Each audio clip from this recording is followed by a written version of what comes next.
What's up, everyone? It is Denise Salcedo. Welcome back once again to the channel. I am very happy to introduce to you my guest for today because she was kicking ass at IMPACT Wrestling Knockouts Knockdown this past weekend, and now here she is with me. Ladies and gentlemen, please welcome Lady Frost. What's up, Lady Frost? What a great intro. I love it. I'm so glad. Intros always make me nervous because it's like your first introduction, like the guest Right. gets to who the interviewer is. And like if you mess up your intro, Yeah, like not a good start. you have to get it right. Exactly. So there's been times where like I've messed up my intro and I'm like, oh my God, that was so embarrassing. Now I have to work really hard in this interview so that this person, the person I'm interviewing has a good time. But honestly, I meant what I said though, watching the show and just seeing, so many different women on the show. It was so exciting to see. And you were one of the faces where I was just like, oh my God, I am now a Lady Frost, like major stan. Like I thought you really stood out in the show. So I just want to say congratulations. Thank you. That means a lot. I hope that anyone seeing me for the first time kind of got a good taste of what I'm about.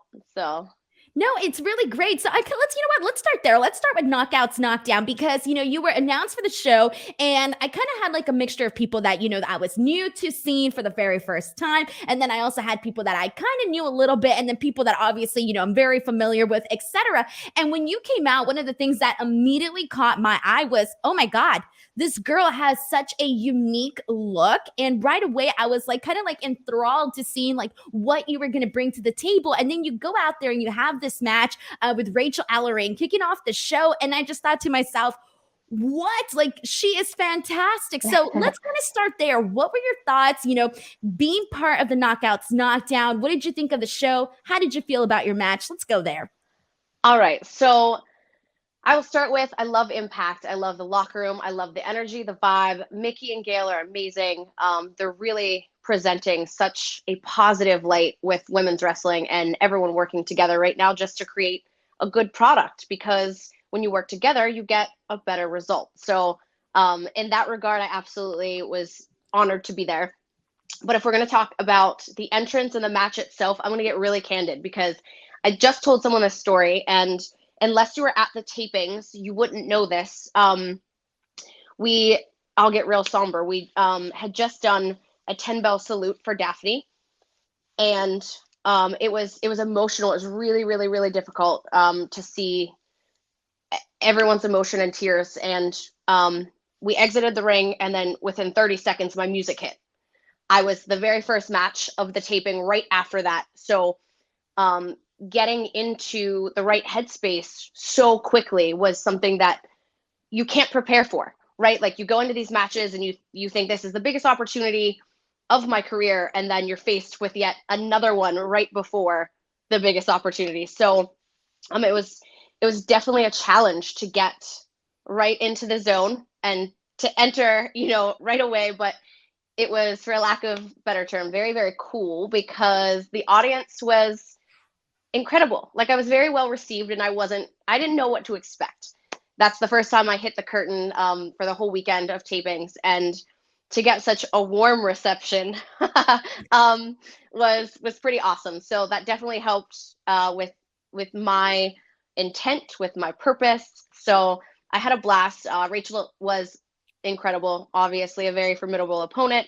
But I think we had, a great back and forth. It felt like we told a story, and we definitely said, hey, this is what you're going to get in the best women's wrestling on Impact. I think you're definitely right on that because one of the things that came through very much in this match was kind of like the different styles that you guys were bringing to this match, but it worked together so nicely. So it was very enjoyable to see that, put together. And honestly, I thought that you guys really set the tone for the entire night. And, as the opening match, you definitely want to do that. And I'll tell you, like, you mentioned right now that you were in a different headspace or, you had to adjust your headspace really fast. I honestly would not have known because you could not tell whatsoever. Like you went out there, you did your job, and like even doing the post-show review that I did afterwards, it was like immediately I was like, okay, Lady Frost is one of my standouts of the night. So I did not even notice that at all. So congratulations on that, honestly. So let's kind of talk about We mentioned all of the different women that were on the show, and you also mentioned Gail Kim, who's obviously, she is a legend in her own right and all that she has done for women's wrestling. Also, Awesome Kong was there as well. What was the vibe like backstage amongst the women, and did you have any direct conversations with Gail or Awesome Kong or anybody that essentially gave you any sort of feedback either before your match or after your match?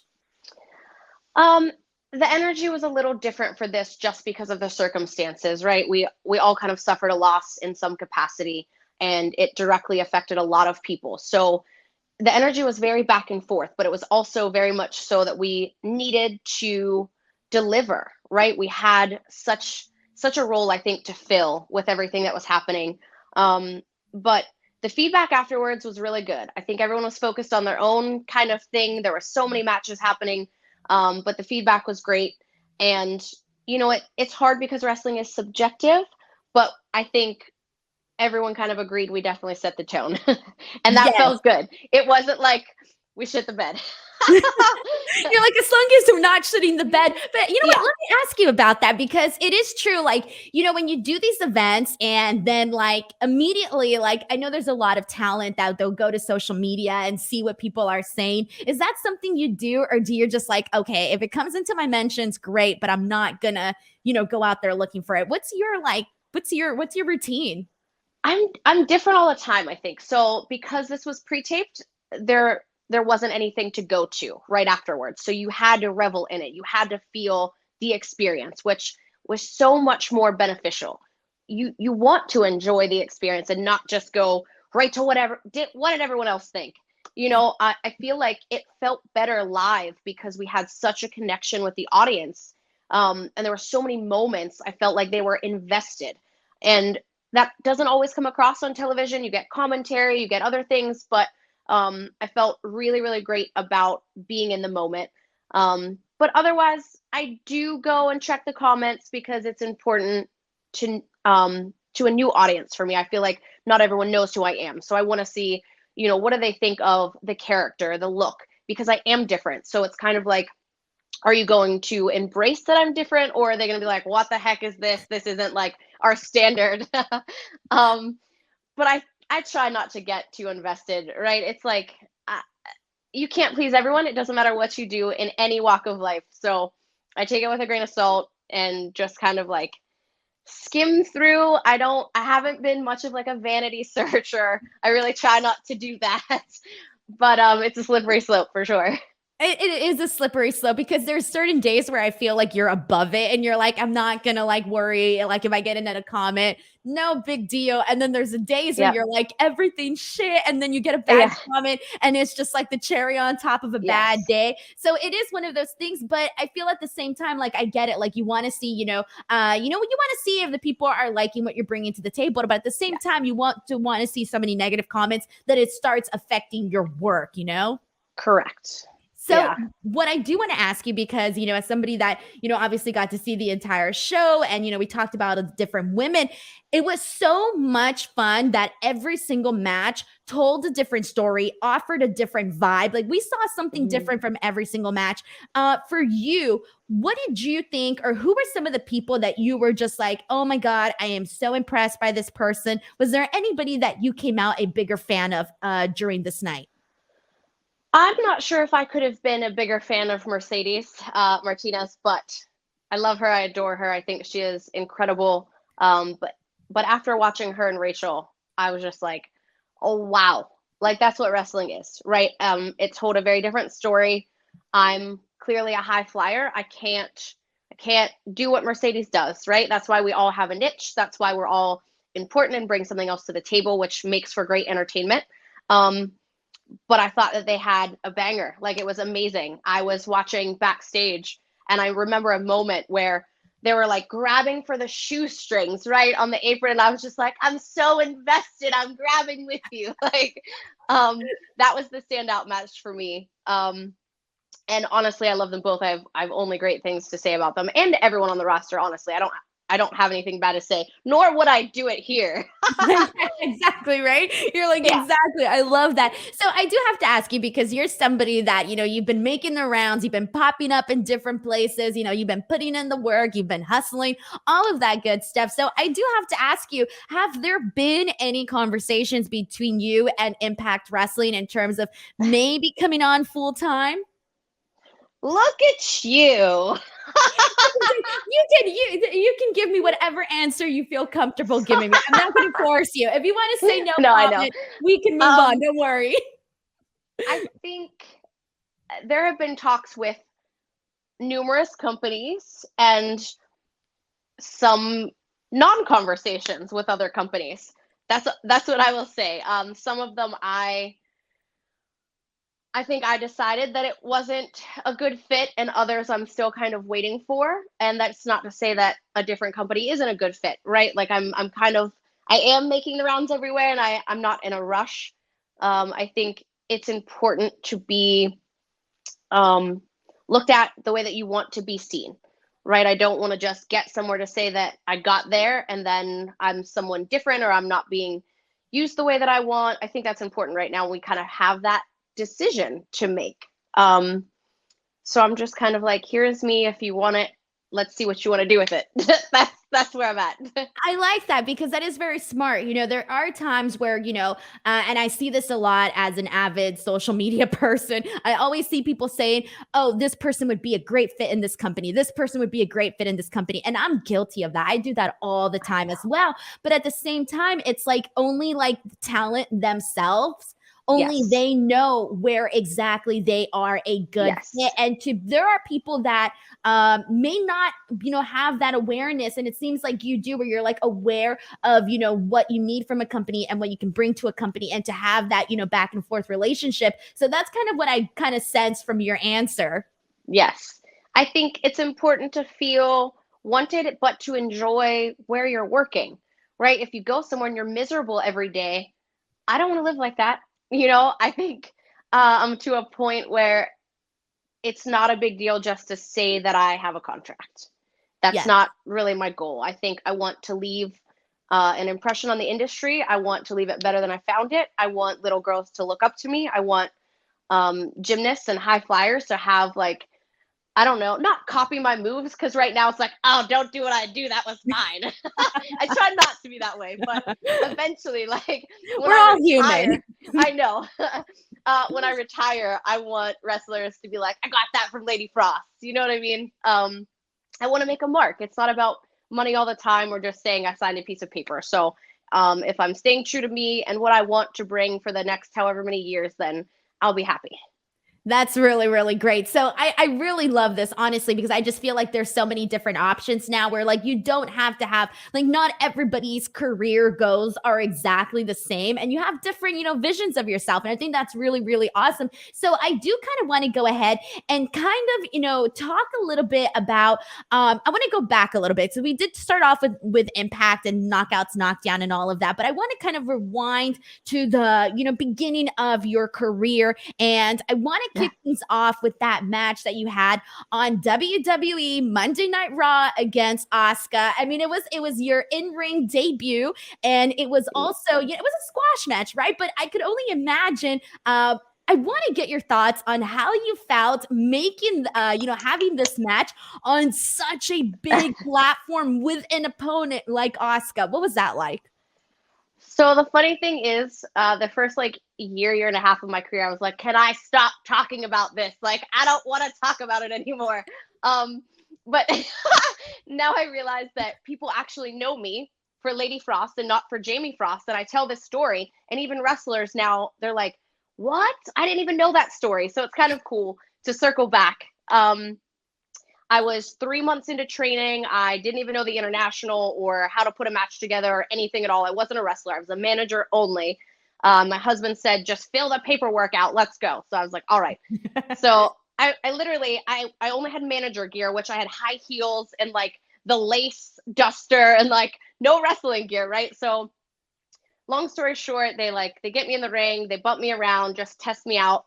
And they're like, all right, you're in. I had to find shorts to go under my one piece. I I had thankfully black Air Max tennis shoes that I had worn to the venue for like the all black thing. So I had shoes that I could wear, not wrestling shoes, like gym shoes. Asuka was amazing, and it was they gave me a piece of paper and said, you're gonna do a promo. We'll film it. So if you need a couple times, it's fine. And I said, okay. The guy comes back like 2 minutes later, and he said, so he's like, did you look over the promo? And I said, yeah. And he said, oh, did you memorize it? And I said, yes. And he said, can I hear it? So I said, sure. I just delivered the promo, first take, and he was like, oh, okay, I'll be back. So he leaves. I don't know who he talked to, what happened, but they made me do the promo like 3 more times. And I'm in Gorilla, and they're like, do you need to go over the promo again? I'm like, no, I'm fine. And like, I don't know, like I just retained it. It was short, it was 30 seconds. They're like, no, do it again, like for whoever else. So this whole time they're telling me it's not live. I get down the ramp, and like Asuka's music hits, and I'm like, when are we doing this promo? And like, they're like, stand right here by the ring. And I was like, oh, and then I was like, oh boy, we're doing this shit live. So to me, the only, like, my mindset was, this is a job interview. Like, this is it. This is my first introduction to pro wrestling. And I knew that I just wanted to deliver. I didn't really feel a lot of pressure because I think at that point, I didn't have expectations, right? Like I didn't go through independent wrestling long enough. I hadn't cut a promo before. It was just like, here's the task. And I was like, okay, I'm going to do this to the best of my ability. I got kicked in the head pretty good. Oh, I saw that. I saw that. I sold well, but it helped that I got kicked in the head for real. Safely-ish. Yeah. But yeah, it was the best experience that you could ever have, I think, on a huge stage. I trended on Twitter. I didn't even know what Twitter was. I just started it 2 months prior because I was Ellie Fredericks. So my husband's like, Ellie Fredericks is Jamie Frost. And then I was like, do I change my name to Jamie Frost? What do I do? And no one knew me as Ellie Fredericks. I was a nobody. I was a manager. So I changed my handle, and I was like, do they own Jamie? I don't know how this works. Like, I had no idea. I had no clue. And I'm pretty sure I got heat from people that didn't even know me because I put myself over too much on Twitter. Like, I didn't know how it worked. I tweeted everything. Now, right, I'd be hammering those. Like, yeah. But yeah, it was like, oh, she didn't work for anything. She just waltzed on in. But like, you know what I do to people that just waltz on in now from the street? Good for you. You have a look, you delivered, you're going to make money. They want you. It's not my spot. You know what I mean? Like, it's whatever is meant to be then. So it took me a while to get over people's response to it and to actually enjoy it and be able to talk about it in a positive way now. Like, now I can say, yes, it was freaking awesome. Well, I see it like from an outsider's perspective. It's like, in your career, you have these moments and, there's always going to be like those nerves. Like, I'm sure when you go into a match, when you go into an opportunity, you still kind of have like the nervousness, there. But when you go back and you think of things that you have done and you're like, man, if I survive that, then I can do anything. So I kind of feel like, kind of starting where you started at there, it could kind of be like a future lesson for, future you. And you're like, oh my God, can I do this? Hell yeah, I can, because I did that. So that's how I see it. Like, just hearing your story, I feel like that's a good way to look at it. I did too. And I think it took me a while to understand that like nothing was ever going to feel that huge again. Like, I was wrestling in a fairground, getting changed in a box truck like months after that, right? Like, it's like highs and lows, right? Yeah. Like, what happened? So yeah, there's like the honeymoon phase lasted 1 day, and then it's like, here's the box truck. It's 90 degrees out. Get out there, kid. And you're like, what the hell is happening? But pro wrestling. So yes. I clearly loved it enough to stick it out and finish training. I debuted probably way too soon, but I see it happening right now in AEW Dark. A lot of people are having their first matches right out of training school, and you're like, oh, this is a little bit of a train wreck, but like, it's experience, right? It's the best experience you can get in front of a crowd. They know what they're getting. But I definitely learned as I went for sure that first like 6 months. But but yeah, we made it here. Lots of work. Exactly. And, that work didn't come, that obviously you didn't get to this point without doing the work. And, like I said earlier, you're going around, you're making the rounds and getting all of this, doing the independent wrestling scene, which is not easy whatsoever. So let's go into that a little bit. Well, I feel like you definitely agree, like not it being easy. Tell us a little bit about some of the challenges, some of the, the difficulties. What is it really like to, go out there and be an independent wrestler, but not even that, but also adding the fact that you are a woman, which presents to it a whole other layer of difficulties. I mean, there are so many layers to this onion. Like, I don't even know.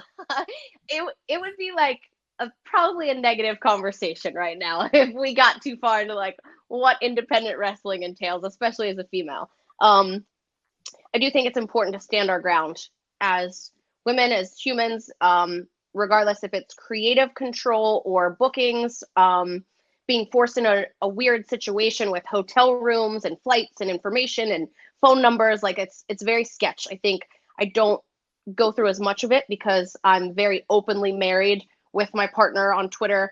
So I get less of the advances. But I'm also older. I've lived a lot of life. I'm not in my 20s. Should I say that? Hey, that's okay. We have to stop we need to stop putting this time clock on women. All right. All right. That's it. We got to get rid of that. We got that off the table. So hi, nice to meet you. I'm in my 30s. But yeah, I think I face less challenges being a little bit older and knowing how to stand up for myself. And as far as independent wrestling as a whole, you're going to go through more heartbreak than the highs. Like the rewards are not nearly as bountiful as the heartbreak. And I don't think I'm the only one that would say that. It's painful, but if you truly care about something, that's why you get heartbroken, because it matters, right? It's important to you. You put a lot into it. You invest everything. We sold our house. We moved to Baltimore. We moved to Philly. We did it all like 3 times to chase the dream. For different companies, for Ring of Honor, for Shakara, that was under the banner of WWE at the time. The world shut down. That was a different heartbreak. We ended up back in Pittsburgh, and I was done. Like I haven't told this story, but like I was done. Like I told my husband, I'm good. I said, we moved back to Pittsburgh. I just want the house with the fence and the dogs. And I said, what do normal people do? Sit and watch Netflix and just, I don't know, eat ice cream on the couch. Like that's what I want. But he got an opportunity to work at Bloodsport, and that was on his bucket list. So I said, I'm not going to take that away from you. We'll go down to Florida for Mania week, and I will take this booking because you got Bloodsport. And one booking turned into a couple bookings, turned into, do you want to be our champion? Oh, shit. Am I allowed to say that crap? And I'm swearing. Oh, you can definitely curse on here. That's not an issue. Winning the championship for the company that I worked for in Mania, or at Mania weekend. And everything, for a lack of better terms, snowballed from there. And wrestling sucked me back in, but this time it was so much more positive. And I think that because I went in like, I don't need you, I don't want you, it embraced me, right? It's just like a relationship. If you're holding on too tight, you're obsessive, I want, it's off-putting. So then when you're like, I don't need you, I don't really care anymore, then it's like, oh, here are all these great things. And I'm like, what the heck? Like, so I've kind of kept that energy where it's just like, I want to want it, but you have to want me enough. Like, I don't need you anymore. Like, I don't need pro wrestling to survive, to breathe, to live. I know I have a life. I'm a human outside of Lady Frost. But if you want to pay Lady Frost a lot of money, I love this. So here's my question to you is when you say that you were done, you had this moment of that's it, I'm moving on, etc. Was it a specific thing that made you decide like, that's it, I can't do this no more? Or was it like a culmination of everything that you kind of just talked about right now? It was a lot of a culmination. So when I said we sold our house and we moved to Baltimore, that was for the Ring of Honor dojo. We didn't get contracts. We weren't getting pushed per se.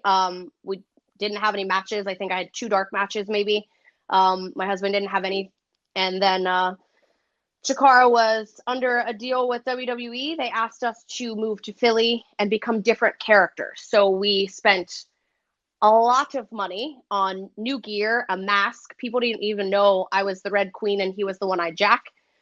So we invested into all new characters. We left Pretty Proper behind, and said, all right, this is the next place. Like, this is the goal. Let's do this. We have a great trainer. And we learned all these things. We were loving it. And then the world shut down and there was no more filming. There was no wrestling. There was nothing. And the deal got pulled from the table. And we all kind of know maybe-ish what happened to Chikara in the meantime. So, yeah, we moved back to Pittsburgh. And I felt like heartbroken all over again because we had tried to do this, I think, for the past year and a half, moving our life with no family, no friends, no anything, new cities. And it was just all over frustrating. Like, either it was we didn't feel wanted, we didn't feel appreciated, or we spent all this time, money, energy into trying to become something else for some other company that wasn't our idea. And it's depleting, right? You just feel empty. I think it just took a lot from us. And at that point, I wasn't willing to move anywhere else for wrestling. I just said, I want to be home again. I want family. I want friends. I want to know who I am as a person, not who Lady Frost is or the Red Queen is, because you lose who you are when you are so invested in wrestling. I was like, I don't know what I want to do anymore. Like, what do I like? What do I enjoy? Not what is Lady Frost like? So I think I just got to a point where I was like, that's it. I don't think we're getting signed anywhere. I think we're too old for this. I think, our bodies are beat up. I think no one wants us. So it was definitely all of those things. Oh my God. And it's so insane to me because it's like, I totally get like everything. And I'm so glad like that you're talking about this because I think a lot of people, they really only see the rise, a lot of people only see like, oh, she's on AEW. Oh, she's, now she's on Impact Wrestling. People don't see like the entire struggle and everything that leads up to those rewards. Yeah. Those far and few in between rewards that it takes a lot of struggle. It's not something that happens overnight. But now here you are. And like I said, like just watching you on that show, it was just like, dude, excuse me, why isn't she on, WWE, AEW, TV? As somebody who's, constantly talking about women's wrestling and seeing what's out there, it's like, I definitely think that you're somebody that can bring something exciting to the table. And that was definitely what I got from the night. So now let's talk a little bit about like right now, like in terms of, we talked about, you having conversations with people, etc. What are your goals now? Like seeing the opportunities that have come about your way, even when you least expected it. Yeah. Do you have like, what is like your vision, so to say? I've learned to not really put expectations on anything. It's the same when people ask me what my dream match or dream opponent is. I'm not being rude or inconsiderate to Rachel Ellering. She was not on my list, and she's been my favorite match, my favorite opponent, right? You don't know who you can create magic with. It just happens when it happens. There's chemistry when there's chemistry. And I think, like I said about my goals as a wrestler, I want them to reflect on my career and leave something that they can kind of follow into or lead by example and be someone different. I do want to be something different. I think we all kind of do, but I don't want to emulate anyone else.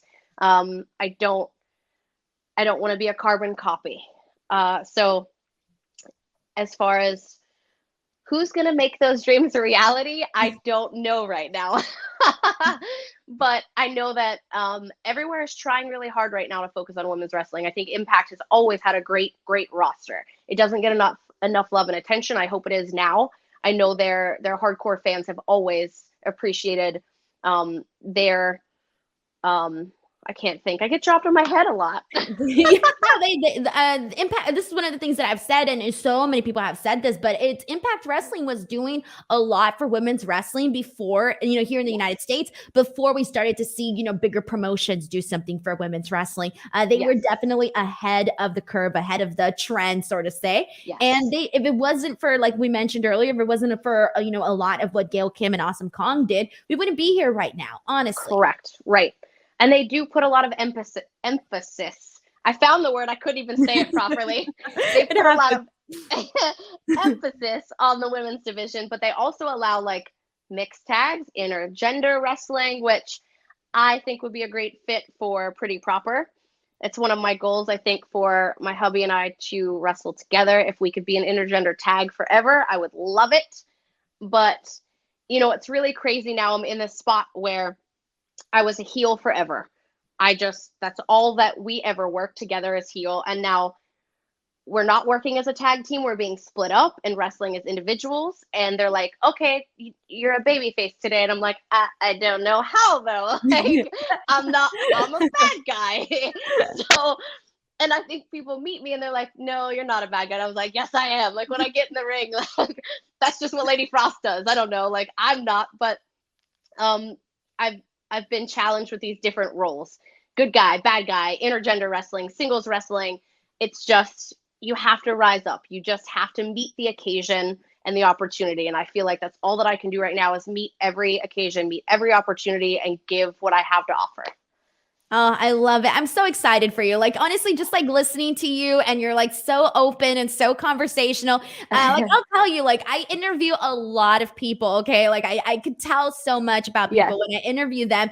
And like, it's the best interviews are always with people like you that are just like so open and, you know, willing to talk about anything. And it's so much fun. And like, I feel a lot of good energy like here today. Like, you just even like talking to you. So I'm very excited to see what you're going to do in the future. And honestly, like, I don't think that what you or any of the other women did on this show is on Knockouts Knockdown is going to go unnoticed. I think people are definitely noticing that, especially just based off the conversations, you know, I've had with people on social media, you know, other conversations that I've seen other people have. So it's pretty cool to see that. So Lady Frost, I feel like we can talk forever, but I don't want to take up too much of your time. And I do want to do the second portion of our video. But before we get to the second portion, I kind of want to end this video with you plugging in anything you'd like to plug in. What I would like to plug in is right now we're doing a Tag Me In campaign, and it's mental health awareness. I want everyone to feel open to tell their stories. I haven't shared mine, but that doesn't mean that I'm not in the conversation, that I'm not supporting it. I want everyone to know that I'm 100% behind that. You talk when you're ready on your own time, and it doesn't have to be on social media. It doesn't have to be for an audience. I'm a big proponent of that. It's you go through things, internalize, and heal the way that you need to heal. So other than that, I'm Real Lady Frost on all my handles. I don't know how to follow that up. I love it. Don't worry. I'm going to post all of your social media links in the description box below. Please give Lady Frost some love. Seriously, go click on her links. They're in the description box of this video. Please do not forget to give this video a like and subscribe to the channel for more. Until next time, I'm Denise Salcedo. This is Lady Frost, and we'll see you guys later. Bye, everyone.